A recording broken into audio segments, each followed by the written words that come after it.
स्वामी समर्थांच्या मार्गात श्रद्धेला कृतीची जोड दिली की प्रचिती येतेच. अनेक भक्त आपल्या अडचणींच्या निवारणासाठी किंवा मनोकामना पूर्तीसाठी स्वामी नावाचा संकल्प करतात. हा संकल्प म्हणजे केवळ जप नसून ते स्वामींना दिलेले एक वचन असते. संकल्प म्हणजे काय? संकल्प म्हणजे स्वतःवर घालून घेतलेले एक आध्यात्मिक बंधन. यात आपण ठराविक दिवसांत, उदाहरणार्थ 11, 21, 41 किंवा 108 दिवस स्वामी नावाचा संकल्प करण्याची पद्धत. 1. शुभ मुहूर्त.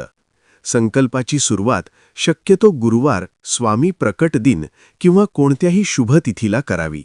2. पूजा मांडणी. सकाळी लवकर उठून स्नान करावे. स्वामींच्या फोटोसमोर दिवा आणि अगरबत्ती लावावी. 3. संकल्प सोडणे.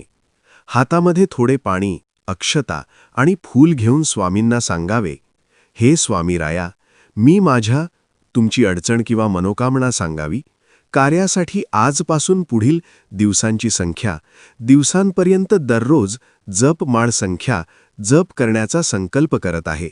हा विना अडथळा पूर्ण करण्याची शक्ती मला द्या. त्यानंतर ते पाणी स्वामींच्या चरणापाशी सोडावे. जपाचे नियम.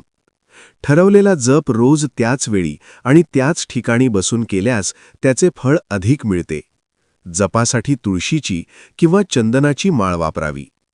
भक्तांचा असा अनुभव आहे की जर संकल्प शुद्ध भावनेने केला असेल तर तो पूर्ण होण्यापूर्वीच स्वामी आपल्या अडचणी दूर करतात आणि मार्ग दाखवतात. आत्मिक बळ.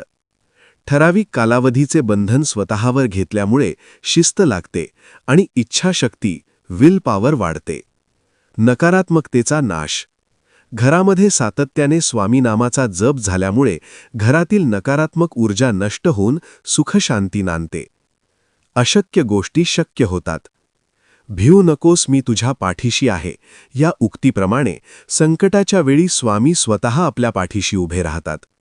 संकल्प करताना मनात शंका न ठेवता पूर्ण शरणागतीने स्वामींना आळवावे. स्वामींना संख्या नको तर भाव हवा असतो. अनायासेन मरणम असो वा संकटातून सुटका. स्वामी भक्ताची हाक कधीच रिकामी जाऊ देत नाहीत.